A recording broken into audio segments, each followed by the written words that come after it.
à ce moment-là, vous êtes dans un système extrêmement dangereux. Donc, avoir des syndicats musclés, forts, pas idéologiques, parce que je crois que le grand problème français, c'est que c'était des syndicats, à un moment donné, c'était terriblement idéologique, si vous voulez. Il s'agissait de casser le système. Mais si les gens veulent jouer le jeu de l'économie de marché et le jeu de l'entreprise, je suis très partisan. Et vous avez l'impression que Bernard Thibault et la CGT évoluent aujourd'hui ? Je crois que c'est ce qui vient de se passer, quand même, si on peut dire, historique. On abuse du mot historique, mais là, je crois que vraiment, il s'est passé quelque chose.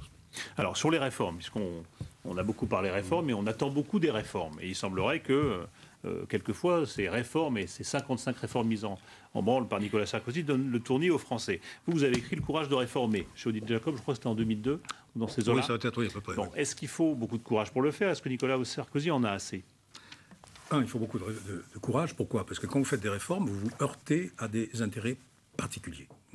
Et de ce côté-là, les Français, quand même, ont ce défaut, quelquefois, de perdre le sens de l'intérêt commun pour garder, justement, leur intérêt sectoriel. Donc, il faut, au niveau politique, il faut du courage. Et je pense que ce qui a manqué au cours des 30 dernières années, c'est justement ce courage politique. Donc, il faut ce courage. Alors, la question que vous posez, est-ce que Nicolas Sarkozy a ce courage ? Écoutez, ce qu'il vient de faire, ce discours qu'il vient de faire il y a quelques jours, dans lequel il dit, en gros, malgré cette impopularité qui me frappe, eh bien, je continue. Je continue ces réformes parce que je crois à la nécessité de ces réformes. Et bien, ça, c'est du courage. Mais 52%, je crois, des Français n'ont pas été convaincus par son discours. On a l'impression, quelquefois, qu'ils se perdent justement dans cette multiplication des réformes et qu'ils n'en voient pas forcément la cohérence, la lisibilité. Oui, qu'est-ce qu'il faudrait faire pour clarifier un peu le paysage, si je puis dire ? Je pense qu'il faut beaucoup d'explications. Et nous, dans le cadre de l'Institut Montaigne, nous allons sortir, là, je crois qu'il n'est pas encore sorti, un petit opuscule sur communiquer la réforme. Savoir communiquer la réforme. Quand vous regardez à travers le monde des réformes qui sont bien passées, dans les pays du Nord, au Canada, partout, vous apercevez que ça a été terriblement communiqué. Ils ont mis un effort formidable sur la communication. Et il faut communiquer, il faut expliquer. Alors aujourd'hui, Sarko a raison, le président de la République a raison de dire il faut changer dans tous les domaines. On a beaucoup de choses à faire. Mais ce serait quoi les 2 ou 3 réformes prioritaires de Claude Bébéar ? Pour moi, les 3 réformes prioritaires, 1, l'enseignement. L'enseignement primaire, c'est inadmissible d'avoir 150 000 gosses qui sortent chaque année sans savoir lire, écrire et compter comme il faut. L'enseignement primaire, et l'université, enfin l'ensemble. Un mot sur l'enseignement. Quand vous voyez les lycéens qui manifestent dans les rues en France, vous les comprenez ? Vous comprenez ? Non. Enfin oui, je comprends que c'est très amusant de manifester. Mais c'est quand même pas... Les lycéens... J'ai beaucoup d'amitié, d'admiration, pour les lycéens, mais enfin quand même, ils sont quand même un petit peu nouveaux dans le monde pour savoir dire ce qu'il leur faut. Je pense que leurs aînés le savent probablement mieux qu'eux.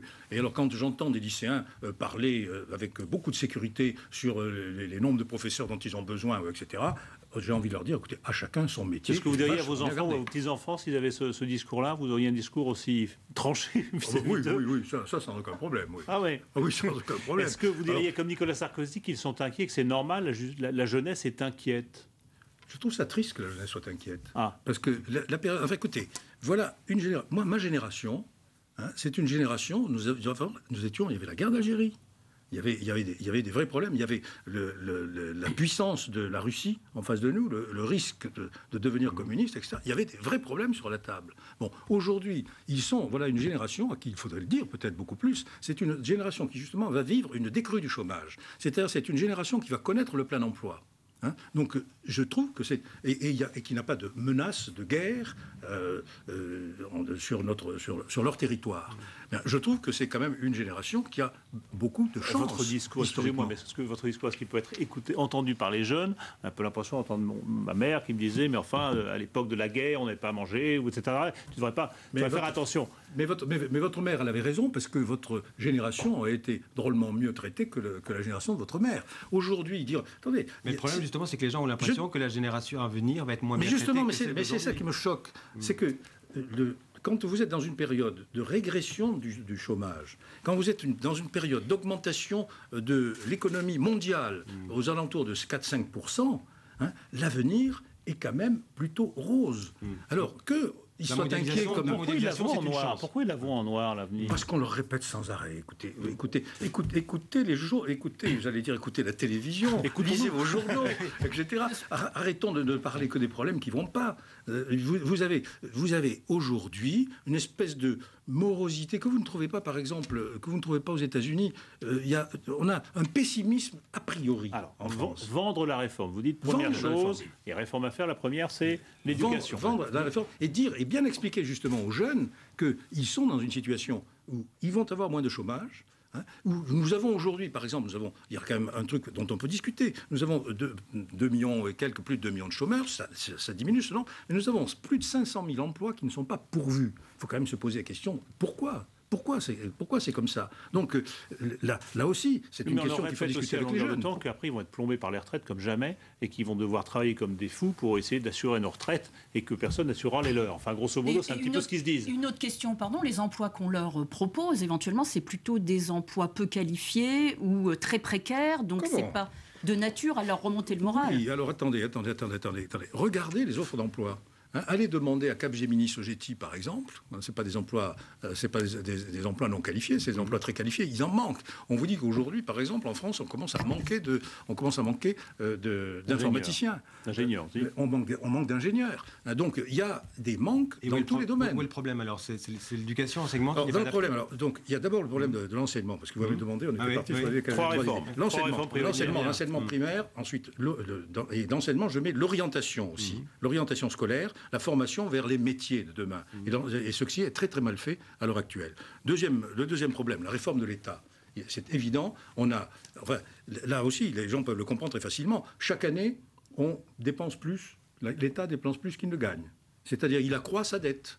Bien, si vous-même, à titre personnel, chaque année vous dépensez plus que vous gagnez, si vous êtes obligé d'emprunter à votre banque, à un moment donné, vous allez dans le mur. C'est simple à expliquer. Mais ça a été le grand thème de la campagne électorale, la dette et la réduction de la dette. Et est-ce que vous avez l'impression que les mesures qui sont prises aujourd'hui sont suffisantes de ce point de vue-là pour réduire cette fameuse dette? Alors, je sais que par exemple, sur le problème de la réduction du déficit de l'État, il y a tout un tas de mesures. M. Woerth est chargé de faire tout un tas de mesures. Je trouve qu'on ne leur donne pas pour l'instant cette publicité. J'espère qu'on va le dire, ce qu'on fait. Aujourd'hui, c'est Il y a un livre blanc de la fonction publique qui arrive. Voilà, c'est ça. Oui. Alors pour l'instant, on est un peu dans le bleu. Et le rapport Pebro, qui était remarquable sur la dette, ce rapport, on n'en parle plus depuis quelques mois. C'est un peu dommage. Il faut en reparler. Vous avez cité l'exemple du Canada tout à l'heure. Vous avez parlé du Canada. Oui. Au Canada, ils ont réduit la fonction publique de manière drastique. Oui. Est-ce qu'il y a trop de fonctionnaires en France? Est-ce qu'il faudrait faire pareil? Mais oui. Mais dans toutes les entreprises, on fait des efforts de productivité.